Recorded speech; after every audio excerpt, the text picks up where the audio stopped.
Assalamu alaikum wa rahmatullah ta'ala wa barakatuh. Bilal Ali Hugh back in Islamic Action Studio, Guerrilla Mining Productions back in the house. It's been a while. It's been such a long time that I've sat in this hot seat.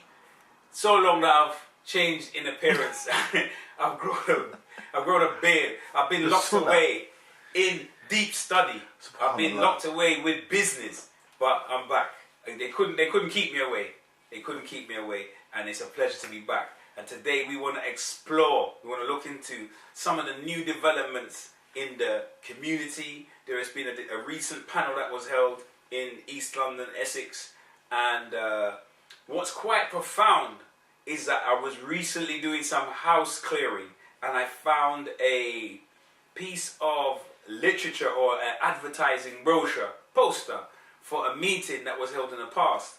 And I guess it brought back some memories of the history, because you see, we like to study history, and Malcolm X taught us that history is best qualified to reward our research. That's right. But oftentimes as Muslims, particularly in the UK, particularly amongst the Caribbean brothers, we like history that is a long time ago. We want to hear about Muawiyah, we want to hear about Yazid, and we want to explore these type of historical things, and that's not a problem. But when it comes to our own history and learning from our own history, then we get a little bit shy.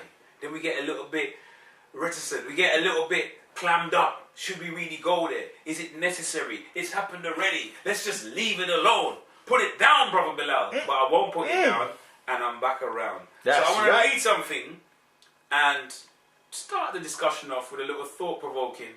I hope this camera ain't picking up my password, from my phone. Pick it up, yeah. So I want to pick up the letter. It takes a little bit to read, but I'm going to try and break it down, brother. Just be patient. Just be patient, and you can have your time to reflect your thoughts and reflections. It reads, this is from the Islamic Center UK. It was a letter that was put out in 1998, September the 20th, 1998. That's how far back it goes. Wow. Referenced revert/convert Muslim. That's almost 20 years ago. Centre London. That was a topic. Starts in the name of Allah, the Beneficent, the Merciful.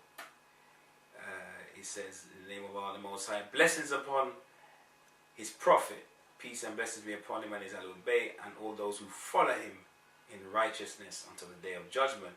Over the past few months, several contingents from our convert Muslim community in Britain have approached my office requesting assistance for various ventures, including especially the establishment of a centre for conducting their affairs of this part of the Ummah, and in coordination, or should I say, in a coordinated and effective manner. I welcome the strong inclination of the commitment to the notable aims of Islam and the great enthusiasm displayed by these contingencies that I have met. I am willing to meet with all concerned members of the convert Muslim community to discuss at length how we may be best able to help, and in turn we may help you request and help in assistance in the deliberation and arrive at some kind of appropriate decision for all concerned. And basically this was a letter written by the then serving Ayatollah Iraqi way back in 1998. We will make the letter available because it's a public document. It's not a private document, and that's why I can quote who authorized the letter as well, because it's not no private document. It's not no private conversation that people were like, don't mention this. It was sent out to the four corners of London, and so we don't feel no way about putting it out there. So that was a tone. I was at that meeting, and it did raise some interesting dialogue between the brothers, and you could say I have heard it say that it was a kind of a schism, either that was already existing in the community amongst the African Caribbean brothers. I didn't say Reaver, I did say amongst the African Caribbean brothers, and there was this already existing schism, and that meeting kind of heightened it. But it's just intriguing because I wonder how far that we have come since then in terms of putting on, whether it's discussions, meetings, agendas? Have we moved on? Is there a deficit? If there is a deficit, why there is a deficit? We don't need to know who caused it. We don't need to know when they caused it. But we just need to know who is out there that is willing to step forward and help us to change the situation.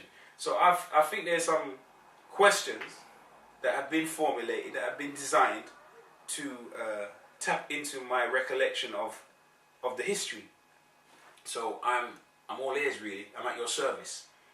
I don't know if you recall the meeting, brother, and how it went down, and the type of conversation, the tone, and how the day turned out. But I mean, we could chop it up, man. I mean, I'm here. MashaAllah. Obviously, question in Allah from the Kurd Shaitan. The name of Allah most beneficent, most merciful. May Allah send mercy, peace, and blessing on Prophet Muhammad and his pure progeny. Yes, Brother Bilal. Very insightful, very relevant to today. And I'm totally amazed that Allah blessed you with finding that letter, because that letter obviously captures a time and shows a trajectory. Have we actually, from asking for a hand up or a leg up, sorry, as a community? You were saying, my bro, excuse me. Yeah, as a community, have we actually benefited or been supported? Now, obviously, this is 1990. That was 1998. We're obviously now in 2017. There's a recent meeting you mentioned. And obviously, at that meeting, there were some notable scholars as well as, alleged scholars or people who are known within the African Caribbean community in London, here in England, for those of you watching abroad.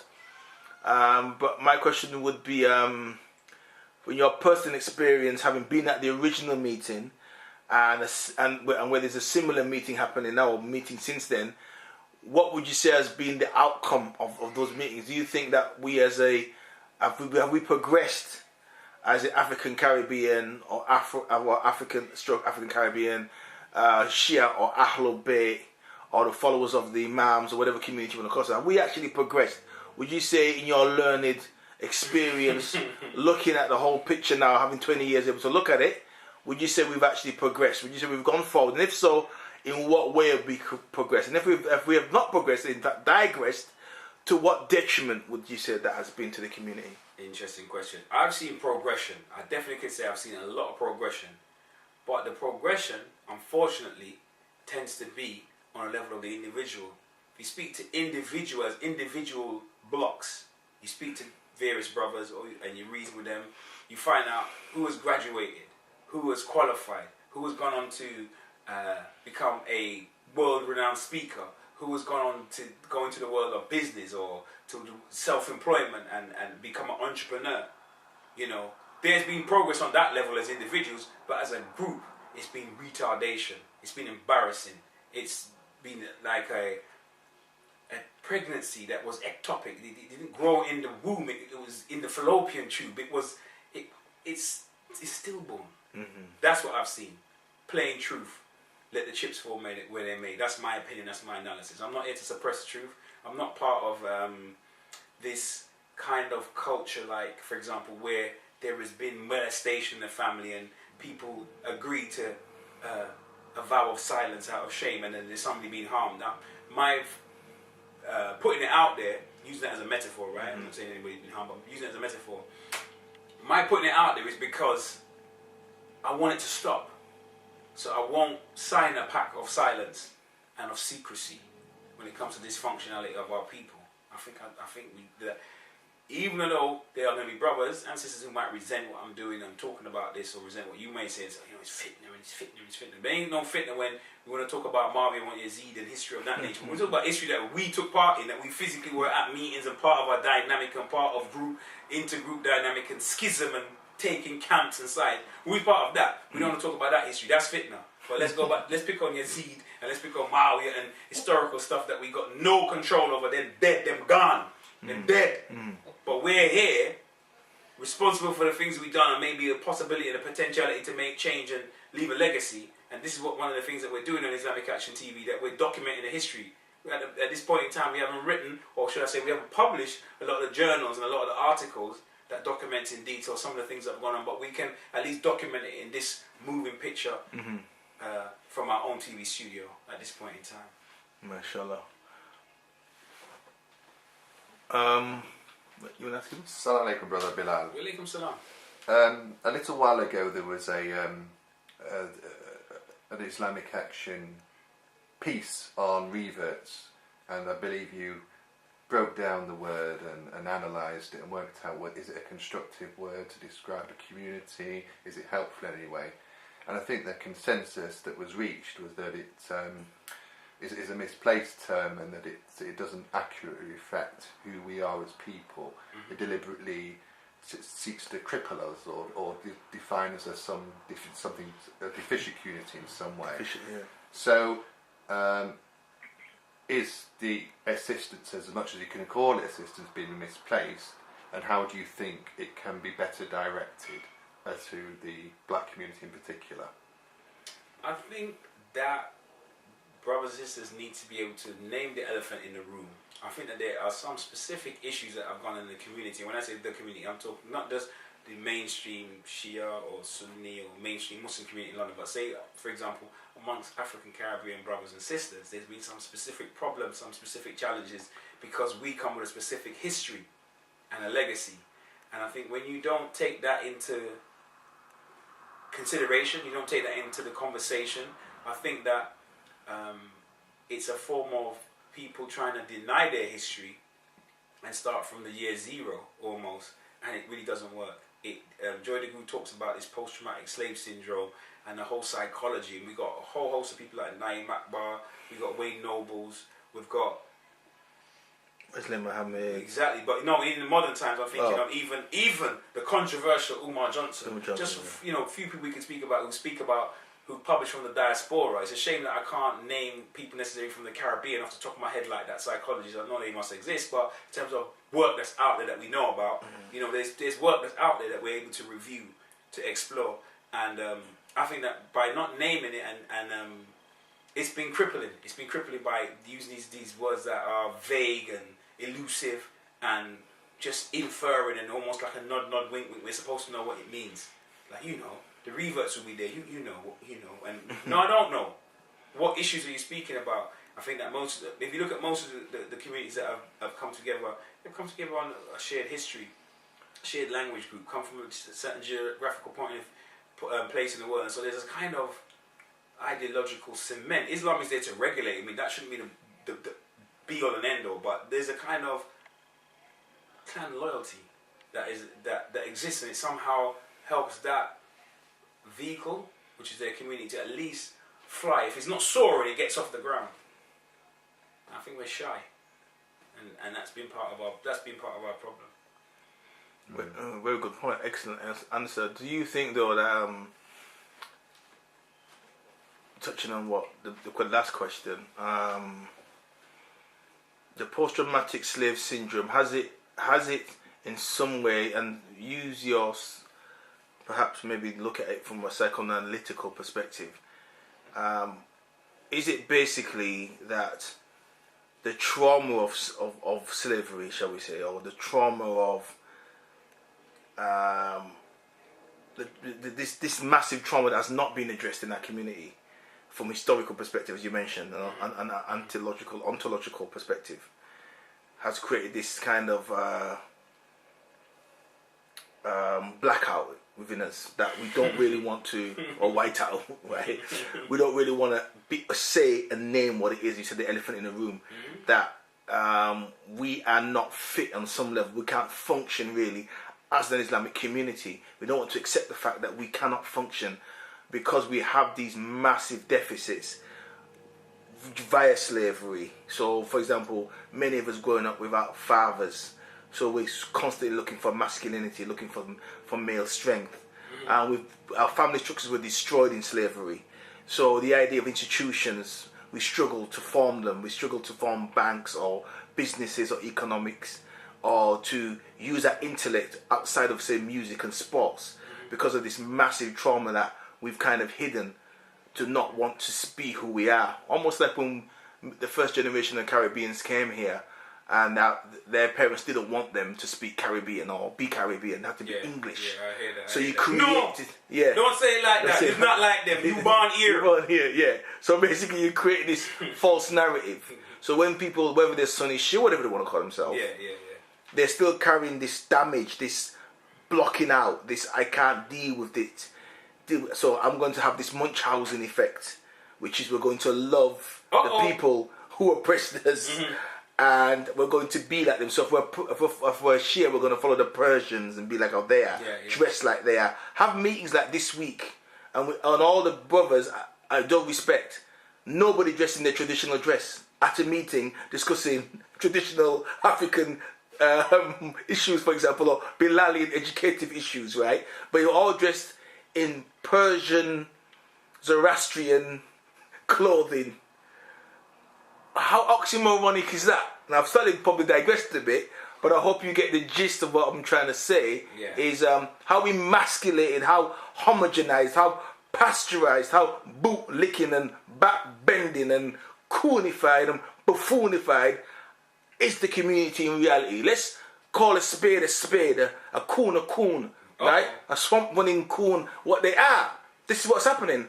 Is this not really ready of it? Until they face the coon in the mirror and actually admit and say, look, we're messed up, man. We're destroyed. I've never heard that phrase before. Profundity. Well, isn't that really it? Like, and as you said, other people are accused of stirring up trouble, creating fitna, you know. But the fact that this being denied, there is a tiger in your house. There's a tiger in your living room that's ready to tear you apart, and you're acting as if it's a pussycat. Now, what say you? Let me see if I can unpack that, because that was one heck of a question. I believe in healing. I believe in change. I believe in transformation. I think that Islam has that potential. Islam has that strength. And I also recognize that even when you're speaking to a scholar of Islam, a classical scholar of Islam, be he Sunni, be he Shia, when a person has come to their office, for example, and they have presented a number of problems to them, and life issues, for example, the Sheikh, the Mufti, he's trained in a certain way. So he will give spiritual remedy, he will give fatwa, he will give common sense advice of his experience as a cleric dealing with people. However, there are often times the responsible cleric will say, you need to go back to your GP because I believe you have maybe some kind of psychiatric problem. I'm not a psychiatrist or a psychologist, and they may refer you on. They accept the limitations of their teachings. They're not saying Islam is limited, but how my understanding of Islam and how I can heal you or help to bring about remedy is beyond my skill set. So what I'm going to do is I'm going to refer you back to, you need to see a psychologist. I recognize these traits, brother. This is OCD. This is an obsessive compulsive disorder. It's a part of the anxiety disorder family. It's found in the DSM, and I didn't study the DSM, so I'm going to send. This is a number for a psychologist that I know. This is a very good sister. This is a very good brother. They send you on. I think with the challenge, the trauma, the problems, the luggage, the baggage that we have as African descendants from the diaspora, I think it becomes murky. It's not respected, it's not accepted that there are clinical issues at hand psychologically. So when you want to then dip into this transgenerational trauma from the work of Joy DeGruy, or how she took those ideas and modified them and elevated them to the next level, when you want to refer on to those kind of issues, it's not, the respect isn't there that this is of a psychiatric nature. It's almost like you're being a bit nation. You sound a little bit like Farrakhan. You're talking that black stuff. So it all becomes a bit like a porridge. It's a bit of a gobbledygook. The respect isn't there to say, shit, I'm a sheikh. I'm teaching Islam, but the classical way I was taught in the Middle East, whether it was Medina, whether I went to Najaf. In Najaf, Qum, or other place in Egypt, that's very well respected. Al-Azhar, yeah. When in places, we don't really know how to really address a black issue. The most we can say is Malcolm X, he was racist and he became good Muslim. He went Hajj and saw everybody of different colour. The sophistication, the analysis, the solutions isn't there. And there's a saying in that the Arabs say, but I will say it in English because I only know the English version of it, is that you can't, a man who hasn't got something, you can't ask him for it because he can't give you. You don't have it. So you go in the orthodox, uber orthodox, this is what I'm getting back to some of your comments now, you gotta go the orthodox, uber orthodox route. It's not gonna work because they don't understand Malcolm X. They don't understand Malcolm X's story. They don't understand the people Malcolm X was trying to speak to. They don't understand the people Elijah Muhammad was trying to speak to. They don't understand the people and the psychology and the mindset and the potential of the people Marcus Garvey was trying to speak to, or the people that we've been trying to speak to over the last 20-something years as Muslims and as conscious, inshallah, brothers, you know what I'm saying? They don't understand that, so you're turning to them or leaving them out of the room, but then are you bringing their methodologies? Then it's like Vogue, then it's like Ebony Magazine, where you remove the Europeans, but you have something that's so Eurocentric, it might as well be a colouring book. I don't know about the meeting yesterday, I wasn't there. I love that. Right? I love that. But I could tell you about the meeting I was there 20 years ago, or 19 years ago, some 19 years ago to be precise. So I don't know if that goes some way towards answering your question. If I've addressed any of the issues, inshallah. So, brother, if I can try and summarise what you're saying if a brother, or a black brother specifically, asks, or sister asks for help, any problems they try and offload are viewed as like political hang-ups rather than anything psychological or personal of that person.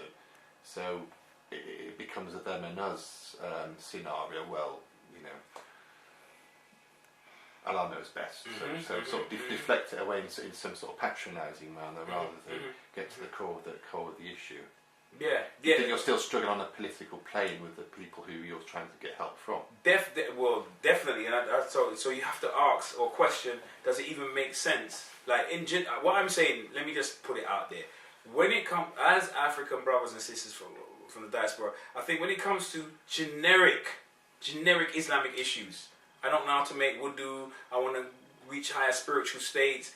You know, I can go to any sheikh that's of good character. You can go, you know, you take your pick and you ask him which surahs from the night prayer and stuff. Things that build your character, to fast on what days. These are things that apply to all Muslims, all human beings who are on a spiritual path and growth. But if you have specific types of issues, particular types of issues, those people are not trained or don't have that insight. They don't have that insight. I'm just saying it. On record, I don't believe they have that insight. If they did, they would have been talking and addressing those issues. I mean, recently there was again, I mentioned something in public. I'll call the brother's name because he's not a private individual. I'm only calling him out in public sense. Like Sheikh Hamza Yusuf, something I got a lot of respect. I mean, there was a big furore and a big uproar very recently about Black Muslim Lives Matter, and I know that you brothers are going to be touching that video soon. But I don't want to eat into too much of the script or the dialogue. But you know, he was asked certain questions by, I think it's Mahdi Hassan. I don't know if there was an inference in the question, but he was saying, did the Muslims, I mean, the Muslims of the Middle Eastern heritage and from the traditional Muslim world, did they miss a trick, paraphrasing, by not, when they came to America, sort of tapping into the black struggle, civil rights, sort of unifying so it'd be a power block? And Hamza Yusuf he says a few things that just were a bit off for me, but I don't think it made him racist or made him bad. It just made him a very well educated, middle class, white brother with a certain political, ideological perspective. I can't ask him to see it like how Malcolm would have spoke on that, or like how Khalid would have spoke on that, because he ain't that. Nice brother, very knowledgeable, but you know what? But to get back to the point, it's like one of the things he goes, it's very interesting that, you know, the word racism doesn't exist in the classical Arabic language. That's a fact, yeah? I take him on face value as a fact. What the hell has that got to do with anything? That's like going to Stephen Lawrence's mum the night that he was exterminated, terminated, extinguished, and said, do you know something? All this racism talk, there's only one race, the human race.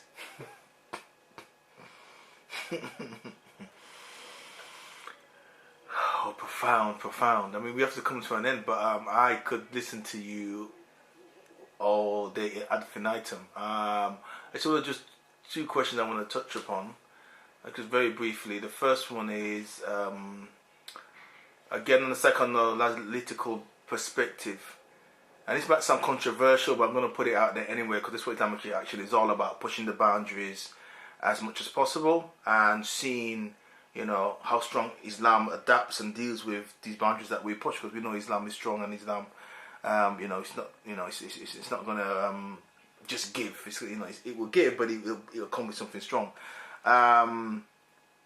What would you say to someone if someone says, for example, every black Muslim I've met is a coon, whether he's Sunni or Shia? The first thing they come out with is, don't talk that black stuff. Why does this seem to be a universal message that if a black person was once a Christian who was coonified, worshipping a white Christ, then he becomes a Muslim, he seems to take the same mentality into the deen. And the first thing he talks about is the brothers and sisters in Syria, the brothers and sisters in Aleppo. Please, Aleppo is dying. We need people to save us. Save the people in Bosnia. Save the Palestinians. Why is it here? I don't know if it talks like non-wisdom, but why is it that it seems that immediately on becoming Muslim, taking his Shahada, he erases anything about himself? Oh, brother, and when he's invited to a talk, the first thing this coon talks about is, brother, if you don't understand our community, in our community, my dad was a crackhead. My dad left when I was a youth, yeah. My mum, yeah, she was always running up and down with different man. I grew up on the streets. I grew up on the engine. It was gully, bruv. But alhamdulillah, mashallah, Islam saved me from all of that stuff. And I was getting into the black thing too, bruv. I thought that white people were bad people, but now I realise that mashallah, because I'm Muslim and that black man is a kafir, he ain't my brother. It's not about colour, brother, it's about the love, brother. Right? Why is it they act like that and immediately denigrate their own blackness? I don't hear any other person, Pakistani or anybody who comes Muslim, I don't hear a white person, for example, say that all of a sudden. You know what I mean? Well, I hate him with the knife, and I can't stand all that hasting stuff, right? There's nothing like that, right, at all. There's nothing like that at all, right, that even comes close to it, yeah? You know what I mean? There's nothing that comes close to that at all. So it's interesting that straight away. I'm hearing you, bro. Yeah. That straight away, yeah. So it's just excuse that, yeah. Right. Thirsty. It's thirsty. The knowledge, you see that? So, quickly, why is that, yeah? Why is it that there seems to be this denigration of themselves, this self-hatred, and I'm not into reggae music no more, I'm not into blues music, all that black stuff's got to go, right? So, I would say, just quickly, what would you say to people that would say, you know what, the worst thing to give somebody like that is Islam. The worst thing for them to become is Muslim. That's the worst thing, because it's like giving them, it's like, say, giving a child a gun, or, like a woman that's been raped, like a week later, instead of unpacking all that madness, on the destruction that's gone on, and her being defiled, you're going to say, okay, now here's a marriage now. Marry this person, start loving men, and being 100% correct. So what do you think that maybe there should be some psychological detoxification as to why they come in Muslim, and if they do come Muslim, how do they respond? How they interject to that Islam? That's the first thing. And second, to tie up, bearing that in mind. So some people would say, for example, they shouldn't come Muslim at all. The worst thing to do is to come Muslim, because they're going to end up like Ali Balajo. They're going to end up like all these coons who follow these pale people and start doing crazy terrorist things, yeah? Because they're not fit, they're not mentally stable, they've got so much damage of the slavery in them that for them to come Muslim, it's just not happening, because they become coons. That's the first argument. And the second would be, do you think there's been an absolute snake or somebody in our community for the 20 years since that meeting who's come in, or the communities themselves, these communities, so-called Muslim heritage communities, have been acting hand in hand to ensure that the black community does not rise, that it's crippled? Bro, I'm going to try and do my best with that one at a stretch. You know what I mean? But maybe it would be better for me to give you that in a part 2 to this video. Because brother! Time just doesn't permit. But brother, please, not even the Adibalajo syndrome, yeah, which is part 1, and has there been a snake? We're going to see you next time, inshallah ta'ala, for the part 2 of this video. But it's been great to be back, family. And family out there in the ATL and everybody out there, we still welcome the comments. hit the button on the left or the right, wherever you find it. But remember to hit it. Subscribe. Subscribe. And by the grace of Allah, we'll be back with you soon, inshallah, to chop up game again. Boy, I can't wait. We're going to see you soon, inshallah. Assalamu alaikum, rahmatullah ta'ala wa barakatuh.